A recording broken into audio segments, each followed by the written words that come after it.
And we'll be back with more from this episode of Reading Women after a word from our sponsor. The sponsor of this episode is Scribd. Now, longtime listeners of the podcast will know that I am a huge fan of Scribd. I use their app almost every single day. I listen to so many audiobooks through Scribd. They have a wonderful selection of things, including Call Baby by Morgan Jerkins, Godshot by Chelsea Beaker, The Natural Way of Things by Charlotte Wood.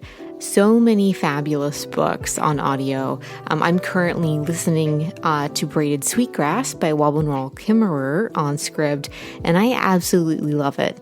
So you can get Scribd for $9.99 a month, and you will have access to their library of ebooks, audiobooks, magazines, and so much more. There are no credits. There's no additional purchase required. It's all right there for you. So right now, Scribd is offering listeners of Reading Women a free 60-day trial. You can go to try.scribd.com/readingwomen for your free trial. That's try.scribd.com/readingwomen to get 60 days of Scribd for free.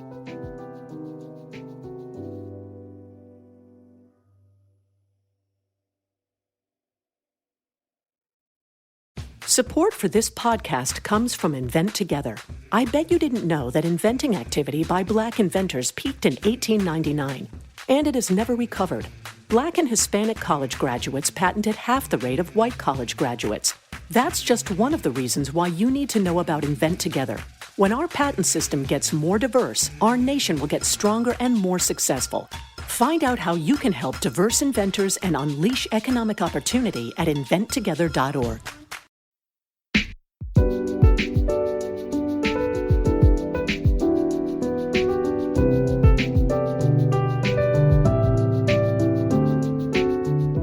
Hello, I'm Kendra Winchester, here with Jacqueline Masters, and this is Reading Women, a podcast inviting you to reclaim the bookshelf and read the world. Today we're talking about our discussion picks, Detransition Baby, and Fairest. And you can find a complete transcript of this episode on our website, readingwomenpodcast.com, and don't forget to subscribe so you don't miss a single episode. I am so thrilled to talk about these two books today, and if you missed it, we, in our first episode for this month's theme, talked about 4 books, and then our guests talked about 2 books, and so there are a lot more books to check out if you haven't already listened to that episode.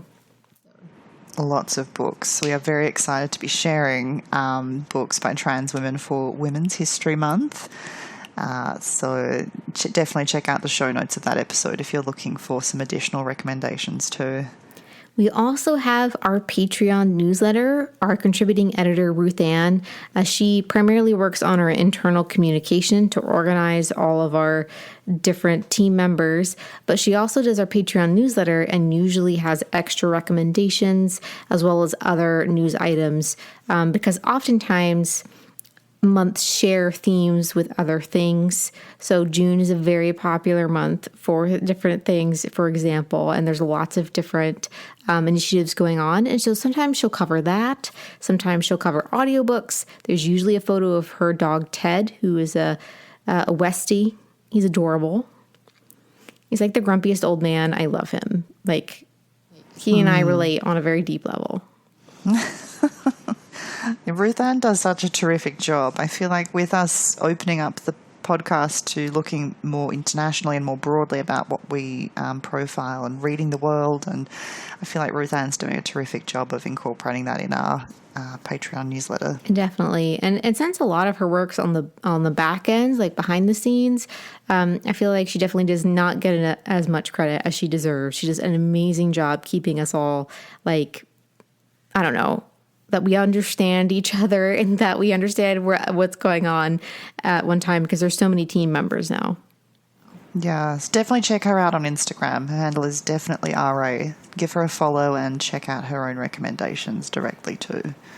We also have our regular newsletter, which goes out every week, and every other week is our most anticipated releases newsletter. And so we feature books that are coming out in the first half or the second half of the month, depending on what newsletter you happen to stumble upon. And that's a lot of fun. We have reviews from different team members, all sorts of things. Yes, you'll definitely want to subscribe so you don't miss any of those updates that we share on there too. There's only so much we can cover on the podcast each month, so we try and pack more resources into that newsletter too, so it's definitely worth checking out. We also announce our discussion books in the newsletter as well, so you'll get a little heads up so you can go grab those and have time to read them before the discussion episode goes up. Well, those are all the updates that I had, so I guess it's time to just jump into our discussion. So the first book that we're going to be talking about today is Fairest by Meredith Toulousan. This one is out from Viking, and Kendra and I both listened to the audio version, which is actually narrated by Meredith herself. And as we spoke about last episode, this is a memoir and a coming-of-age narrative looking at Toulousan's experience from growing up as a boy with albinism in a Philippine village and talking a lot about experiences early in life with abusive parents in both a physical and a emotional sense, so trigger warnings if that's something that you need to be aware of. There's also a lot that she shares about her experience early on being a child TV star in the Philippines, which I found really fascinating. And I think it was done in a way that really brought in some really complex discussions that she was then able to elaborate on with, for example, her experience moving to the US and studying at Harvard. But I think this is an incredible book for looking at so many different intersections of Toulousan's identity. Reflections on issues like class and academic privilege, but also looking at queer identity and sexuality, and disability, love. There was just so much packed into this. I think it's a really terrific book for, engaging with so much experiences, so many experiences that Toulousan's had over her life. Yes, the intersectionality in this book is incredible. I felt like the story of her life was really well-rounded in a way that we start with her experience growing up in the Philippines as, I believe it's called Sunchild. Is that right? Sunchild. Yeah, that was the word she used, yeah. So being a person with albinism growing up in the Philippines and the privilege that, her perceived whiteness gave her as a, being read as a boy in the Philippines. And that was just fascinating to learn and to read. And I feel like that set up a context so that when Meredith goes to Harvard and starts attending there and engages with the very elite culture there, that it helped contextualize the experience that she was having. And I think it sets up a lot of that, the way of looking at whiteness as being proximate or in some cases being equated to Americanness. There's so many discussions, of the early time in her life where she's looking at all these internalized observations that she took from society about American identity being such a great thing and something to aspire to, and how that was something that she'd self-internalized in her own, growing up experience, but also just the way that so much of American identity is synonymized with being white and white identity. And I think it's interesting the angle that she takes with it because of her experience with albinism, for example, and the way that when she arrived at Harvard, people would assume that she was a white person, and, existing within those very white spaces, and the sort of privileges that afforded, as well as the sort of assumptions that people would make about her as a person because of that, which, erased other parts of her identity. But there was also this really interesting part later in the narrative where she was talking about her art and photography work that she was doing, and one of her first projects that she was looking at was a macro photography study of sorts, where she was taking photos of things like cream cheese with a macro lens and looking at whiteness as a theme in a very literal sense in an image form.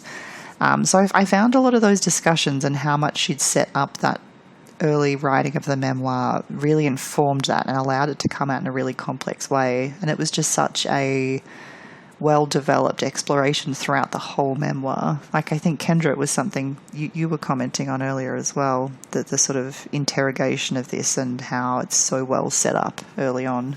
Yeah, and I found it really interesting how, her parents would say, that because of her whiteness, because of her albinism, that she would succeed and would be American. And I just found that really fascinating. And there's this moment where she has just come, to Harvard, and she's, I think it's her first year, and there's like some sort of like queer mixer that she attends. I can't remember who it was that walks up to her, but this guy comes up and says, "Oh, you have albinism, don't you?" And this was the first person to actually ask Meredith that question at Harvard, because most people just read her as white. And this man was, a person of color, and said, "Oh yeah, I recognize that. A lot of these white people might not notice, but I noticed." And it was this moment of unsurety, that this balance of her existence as being read as white. And it really started that look into passing and what passing means, both in, being a Asian person with albinism, but also, being a trans woman and what that would mean for her later in her life. And I thought that theme was really well written throughout the book. And I think, like, following on from that, I think one of the other things that I thought was so well developed in connection with that was the way that class and academic privilege was written. And there was a scene where she is talking about a paper she's writing on Shakespeare for one of her classes, and she's talking to her father about it, and he makes some comment about, let me read it, I can help you with it. And she says, "No, I don't need your help." And the response that he gives is something about, if I was white, I could go to Harvard. And this sort of, there was so much nuance in the way that she wrote that exchange with her father that really drew on so many of those implied privileges and the sort of elitism that whiteness affords, and very specific to obviously the experience at Harvard, but the way that I guess her family had internalized that perception too, and what they were projecting onto her. Yeah, her experience at Harvard was really fascinating because, Harvard is, as is mentioned several times in the memoir, like the best university in the world. But I think what it really represents is the white ideal. In a lot of ways, the most privileged white people in the world go to that university. And so I found that very fascinating, the way that Meredith interacts with that as, she's living as a gay Asian man and Filipino man at the university, but was often read as white by white people. And there's just so many layers. There's so many intersections of her identity that came into play at this university that is supposed to be like this liberal bastion of open-mindedness, but in reality, it wasn't actually that way. And the complications of interacting with these very rich, very privileged white people, it was just really interesting to see that play out in Meredith's life and the way that she wrote it to illustrate that privilege and her proximity to that based on having albinism and what that means for her. And I think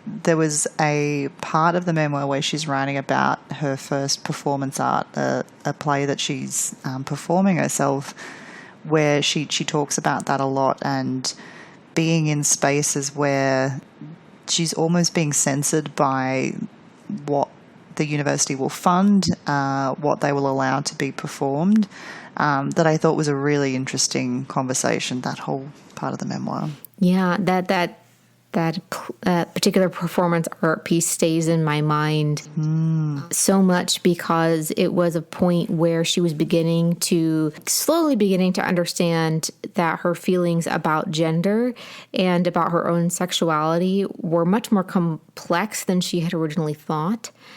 So the first semester that she's at Harvard, she's accepted into this very high-level prestigious course on the history of LGBT folks of some variety. And so when you have that, and then later on, closer to the end of her time at Harvard, she has this performance piece, she takes a different approach to it. And I think that moment for me really signaled that change, that she was beginning to understand, that her understanding of gender and sexuality was changing than what she had originally thought when she had arrived at Harvard. And, that really started that post-Harvard section. But it was something that was like, oh yes, okay, she's beginning to understand that it's more complex than just being a gay man. There's some gender identity things that she needs to kind of figure out for herself in this. And it was just, I don't know, it was just very well written, I think. Yeah, I think as well that part where she starts writing about her relationship with Rafe and how her love for him was such a conflicting part of how she approached transition. And, there's so much complexity, and it's really, really well explored in that part of the book too.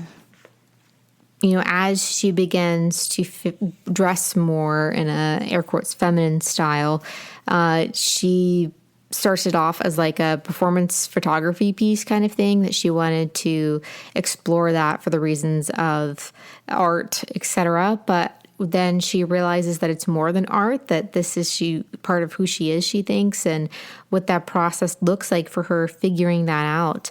And it was something that I found really interesting because she and Rafe love each other so much, and Rafe is trying to be open-minded, but he really is a gay man who loves other men. And so when Meredith realizes that she's not a man, so that that makes the relationship more complicated. And so there's a lot on the line for Meredith here at this moment, and I just really felt for her and how she's almost having to choosing her true self versus choosing the person she loves most in the world. And I don't know, at that moment, it really hit me really hard. I had to take a moment to pause the audiobook and just think about it for a second to process it. Yeah, it's an incredible decision.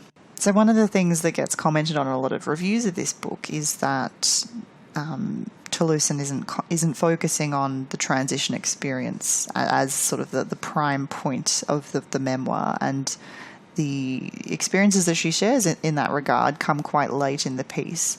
There's so much about her life that she's sharing in this memoir, and her experiences with transitioning are part of that very much so, but it's not the sort of central part of what she's sharing in this memoir. Yeah, it's like the quote that you had last time of like her whole life is worth telling. And that's what she does, is she talks about the intersections of her identity of, being from the Philippines, being a person with albinism, and, being a trans woman. All of these things together make up who she is. And I felt that in this story of Ferris, she was telling the story of Meredith, not the story per se as much of focusing solely on her trans identity. She was focusing on all of herself as a person. And I think, when we look at this and look at where she is now, and, she uses she, they pronouns, she identifies as a non-binary trans woman. And so her gender identity has continued to develop over time. And so I really appreciated the way that she kind of reflects that development as opposed to just focusing on the story of transition, because she's telling the story of herself, not just this particular part of herself. That's such a great way of looking at it. So that is Fairest by Meredith Toulouse, out from Viking. And we'll be back with more from this episode of Reading Women after a word from our sponsor. The sponsor of this episode is FSAstore.com. So what is a flexible spending account, FSA, or health savings account, HSA? FSAs and HSAs are personal health funds where employees can put aside a portion of their income tax-free to save on thousands of eligible health and wellness expenses. So do you have an FSA? Looking for an easy, reliable way to spend your valuable healthcare dollars? Go to the FSAstore.com for all of your eligible essentials. Get ready for cold and flu season with medicine cabinet must-haves like Tylenol, Zyrtec, Children's Motrin, and more. Be prepared with at-home diagnostics with top products like our contactless thermometers, cold and allergy medications, on-the-go blood pressure monitors, and at-home COVID testing kits. With over 6,000 plus eligible items, FSA Store is the largest online site with 100% eligible products guaranteed. Whether customers have questions about their accounts, want recommendations on products, or assistance on their orders, FSAstores.com's trained professionals are available 24/7. So to learn more about FSAstore.com, head over to their website, FSAstore.com, and check out all of their offerings. And thanks so much to them for sponsoring.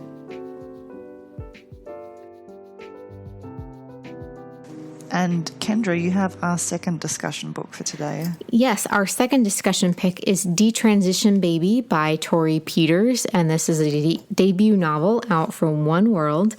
And this novel focuses on three characters.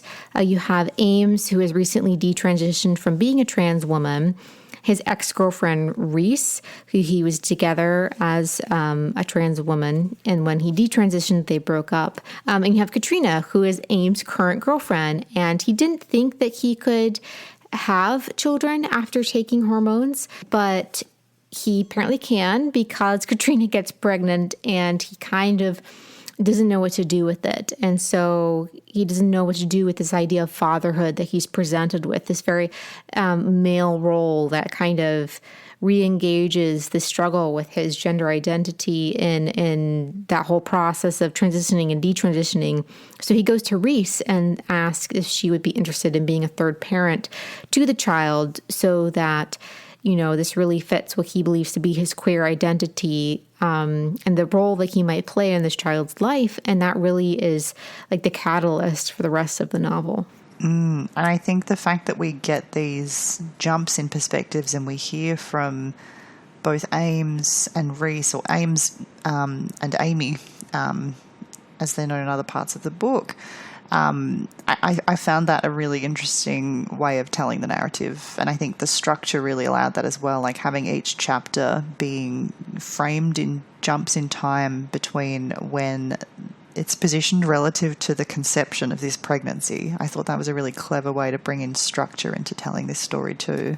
This novel on a craft level is just so well written. The pacing is incredible. For me, it felt like a page turner. In addition to the, serious look at this topic and really looking at this and diving deep into trans identity, it's also just very well written. And I was just really impressed with that out of the gate. And then you also have all of these complex themes around trans identity and detransitioning and what that looks like for Ames and how Reese, his ex-girlfriend, handles that. And one of the big things that we want to talk about for this book is how it centers trans lives. It really is here by a trans woman for other trans individuals. And if cisgender people read it, that's great. They're more than welcome to do so, but it really is focusing on trans identity. Yeah, and I think there was something that Tori Peters shared in an interview about there being so much intention behind not having Katrina's perspective be one that the reader is ever privy to, and that being very intentional and not wanting to center that experience as being the narrative about pregnancy and parenthood that she wanted to share in this story. There's so many other books that are written about that and other perspectives shared. She really wanted something different with this space. Yeah, and it's very effective the way that that's handled. And we have these flashbacks back to Amy and Reese's experience knowing each other and meeting each other, and we learn their backstories. And then you also have this present timeline where the three adults are trying to figure out their own parenting, what that might look like, having three parents, and what a queer family might look like in that way. And that's just something that there's this conversation where they're at this nonprofit like event gala situation, and they're just like off in this corner having this discussion about queer parenting and what that might look like. And I was like, this is amazing. And I was actually playing a video game, and I paused, and because I was just so enraptured by this story that Link almost died because he got attacked by someone. I think that is something that really draws you in as a reader, is these really intense conversations about queer parenting and the real, thought-provoking ideas that Reese brings up about motherhood and being a trans woman and what that looks like. Yeah, and it really does decenter that kind of traditional way that motherhood and parenthood and approaches to bringing a child into the world have been discussed in literature, and it's the way that it unfurls in this like non-linear style in itself is very important. Yeah, one of the things that I thought was really effective within these sort of broader conversations was a specific scene where I guess Katrina is coming to this realization when she's having a conversation with Reese, and Reese is explaining that cis women never have to explain why they want to become a mother or why they want to have children. The conversation is very much why don't they have children? Comparing that to this experience that trans women have about having to justify why they want children, why they want to experience motherhood. And I found that a really profound scene. Yeah, it was very thought-provoking. And, there's this moment where Amy and Reese go to this, meeting about adoption. And they look at all the different couples that have showed up who want to adopt, and they're the only, lesbian trans couple there. There's this whole conversation about whether or not they would be allowed to adopt a child and what that means for them. And I think that was just something that Torrey Peters brought up in this book that really needs to be discussed, and is something that was just very well laid out in that way. Yeah, I think that there's no neatness to it. It's complex, and it's real, and it's interrogated in a really nuanced way, which I think is just missing from so many discussions about parenthood in this space. So I thought it was impeccably done. Yeah. I was listening to Torrey Peters on a podcast called The Beautiful, and she was talking about how she deeply related to divorced cisgendered women because they had been ejected from this ideal of a cisgendered man and cisgendered woman together in partnership and all this stuff, and that there was this overlap of this Venn diagram of a divorced cisgendered women and trans women. Yeah, she mentioned that in an interview with Books Are Magic as well, this Venn diagram, which it was such a fascinating concept to think about, but it made so much sense in how she was particularly writing Katrina's character, for example. I thought that was a really interesting point. Yeah, Katrina is coming out of a divorce where she has had a miscarriage, and she then, starts a relationship with Ames. And so her divorce comes up repeatedly in the relationship, but then also her relationship with Reese as a possible third parent and that discussion there. And I think that was really well laid out and such a sharp insight on Torrey Peters' part. Yeah, really well done. Another thing about this book is that, with Ames, you have a particular discussion of detransition, which is a very taboo topic.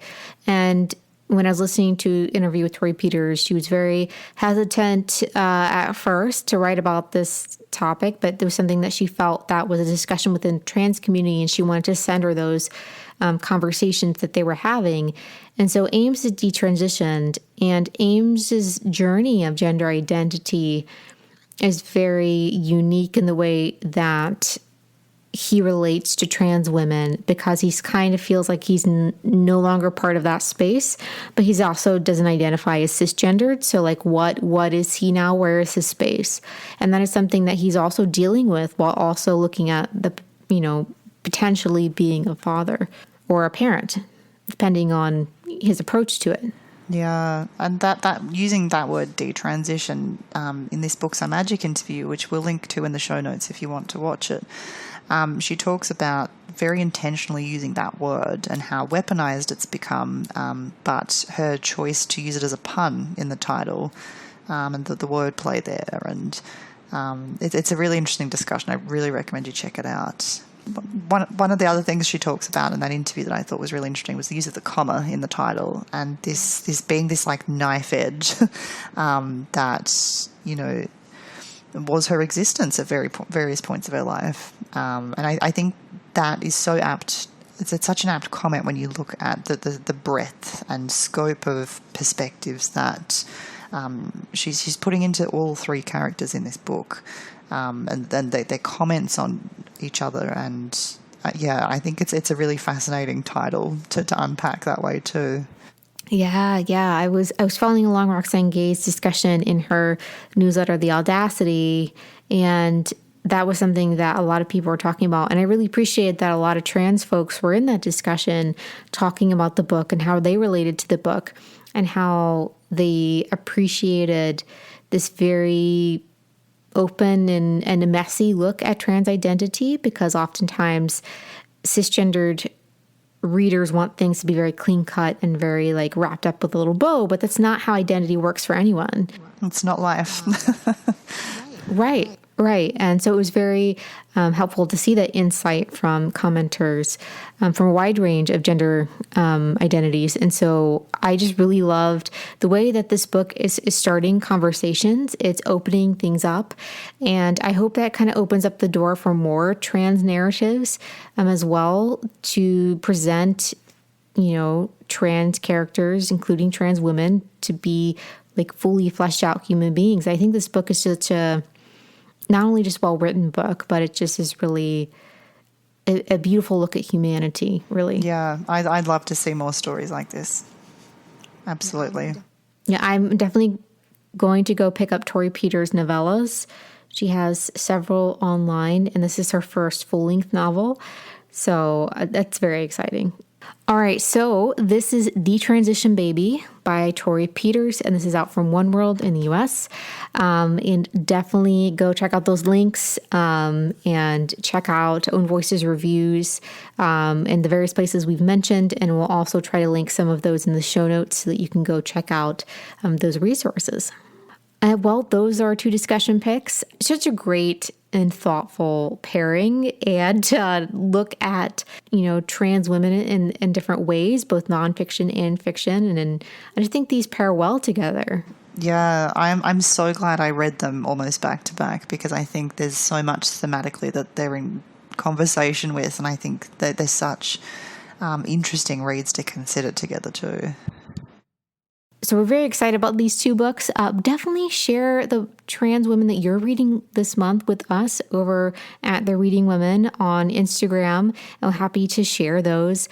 This is really just a small sampling of what's out there. So there's so many more books, and we highly encourage you to go read even more books by trans folks and to check those out, because there's so many great books and short stories and all sorts of creative projects coming from the trans community that we should definitely be supporting. Lots of anthologies too, which is always a good thing. Yeah, we love a good anthology here. We do. All right. So Jacqueline, where can people find you about the internet? So I am on Twitter, Instagram, and BookTube at 6 Minutes For Me. And Kendra, where can people find you? I'm at KD Winchester. That's K as in kite, D as in Dylan Winchester, on all the things. And you can find me there. All right. So that's our show. Many thanks to our patrons whose support makes this podcast possible. This episode was produced and edited by me, Kendra Winchester, with music by Mickey Saito with Isaac Green. Join us next time when Kendra and Samaya are going to be talking about cozy reads with us all. In the meantime, you can find Reading Women on Instagram and Twitter at The Reading Women, and thank you for listening.